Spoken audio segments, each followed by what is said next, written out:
Hello guys, this is the Decoder, and for today's review, we'll be reviewing Star Wars The Force Unleashed 2. Now in Season 1, I reviewed the first Star Wars Force Unleashed. So the question is this one as good as the first? Is it better? Worse?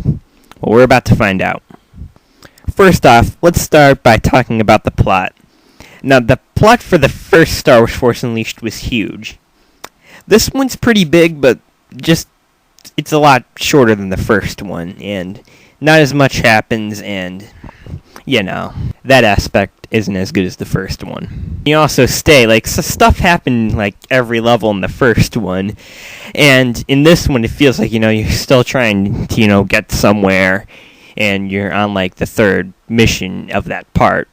In the first one, it only took one mission to complete a task. Now, once again, you get to pick an ending for Starkiller, the game's main character. In the first one, there is a light and a dark ending. Now, I only told you the light one because I didn't even know there was a dark one until, yesterday when I was on YouTube. But in the first dark side ending, you killed Vader, and you can get the dark side ending too. You'll be right in between the Emperor and Vader, and instead of going after the Emperor, you go after Vader. But then you kill Vader, and you go to kill Coda, but you can't do it. The Emperor it says you're a failure, and then he crashes your ship into yourself and basically kills everyone in there, and then he turns you into a creature like Vader, and then like Vader he'll use you and then pull you to the side when he doesn't need you anymore. So then once again you're given the choice on whether to kill Vader or not. If you go to kill him, you'll get stopped right before you're about to slash his head off or whatever you're going to do by another clone, because in this game you're Starkiller's clone. That's basically Vader's perfection, and he obeys every order. He kills you, and then he sets off in the galaxy to find other rebels. You choose the good ending. You wind up capturing Vader, and you then go and question him and try to get information about the Empire. And the rest of the plot can basically be summed up as this. You're a clone. You go and find everyone who was involved in your life before. You're confused. Then you reach the end. Like I said, not as big as the first one. There are several locations in this game, not as much as the first one, because as I said, you're spending 5 levels on trying to accomplish one thing, unlike the first one where you accomplish something every level. There's the planet Yoda's on. I'm sorry, I don't know the name. There's the planet where they make all the clones, where you were supposedly made. Once again, I'm sorry, don't know the name. There's also a new casino planet, and there's also a huge shipyard in space. And that's basically all of them. One thing, though, the levels are basically just as fun as the first one. The length ranges a little more. In the first one, they're longer, and in this one, sometimes they're really long, sometimes they're really short.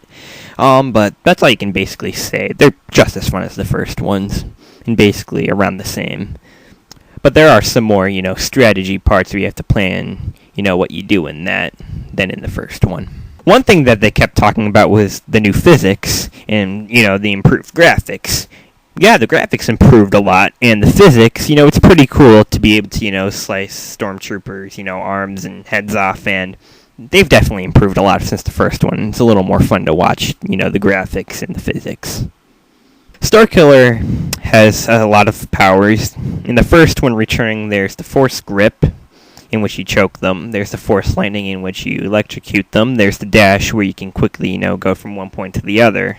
There's also a Push, where you give, a huge, push with, air or something. But some of the roles have been changed a bit and improved for the most part. Such as Grip, you can now use that to, grab onto little things and, slide them over to, unlock the next door or something like that. They didn't have in the first one. There's also new ones, such as Force Sight, in which you can sort of see, weak points on your enemies and stuff like that, and secrets about where you are. There's the Mind Trick, where you can trick your enemies into allies and then shooting the rest of the enemies. There's also Force Rage, which is activated by filling your rage meter, in which you basically, select so many things, and basically you automatically kill them in one strike. Like a huge combo with 6 people around. Now some of the larger enemies, such as bosses and huge robots, that's not one Force Rage. It'll take 2 or 3, but you get the point.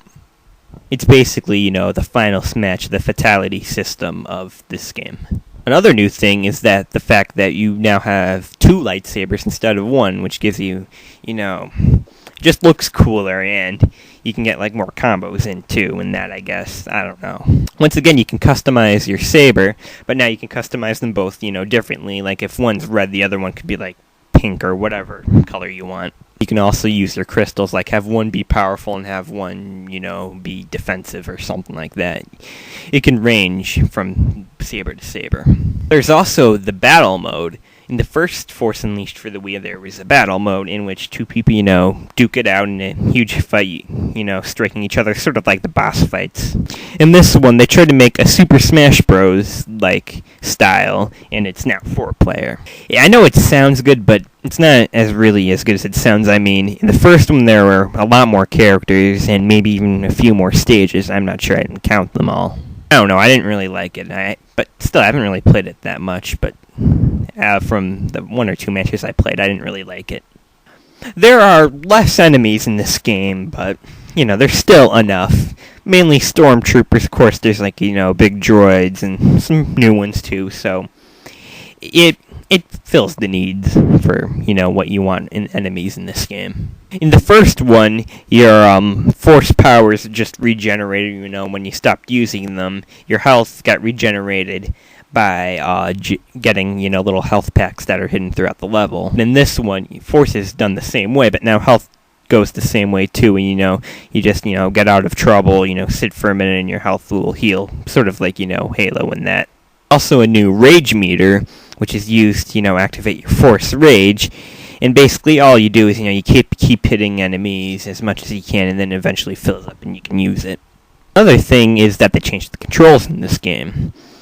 It takes a while to get used to, but after you get used to it, you'll realize it's a lot better than the first one. You don't have to swing your arm as much in that, but like I said, it takes a while to get used to. Also, combos are a much huger part of Force Unleashed 2. You basically, after hitting, so many people in that, you build it up and you get a multiplier on, the experience you build up. And the multipliers are given in Jedi names, such as, Padawan or whatever else they have, and the last one being Unleashed. This XP is used for upgrades you can get for each of your powers. New for this game, for the Wii version anyway, is that you can now replay levels, which is great. And it also has a little thing on the side before you replay it where it tells you what's hidden in each level. How many, crystals or like whatever those holocrons I think they're called or something. And then you know what you got to find in the level too, which is good. Instead of, just knowing the total of things you had to find like in the first one. Several costumes like in the first game, not as much as the first game, but still they're there. And it's not really a big deal though. You can't, turn into, like Obi-Wan like you can in the first one, which that was fun, but, what are you going to do? There's less ending attacks, I guess is what you can call them, than in the first one where, when it gets towards the end of the battle, press A, press B now, press, that stuff. There's less of those, but they're still there. This game, though, pressing, A so fast, or A and B so fast, which wasn't really in the first one. Well, that appears more in this game. There's also, the main menus and then the pause menus. But one thing that's bad about it is that your force upgrades are only available in the pause menu. So, if you just want to do a quick upgrade, if you realize you have a lot of XP, you're going to have to go into a level, wait for that to load up, and then get in your pause menu, which that's not really convenient. That's all that can really be said about this game. Is it a good game? Yeah. Is it as good as the first? In some ways, yeah. In some ways, no. So, I'm just going to have to give this game a 5 out of 10. It's an okay game. Anyway, this has been The Decoder. Thanks for watching, and tune in next week for another review.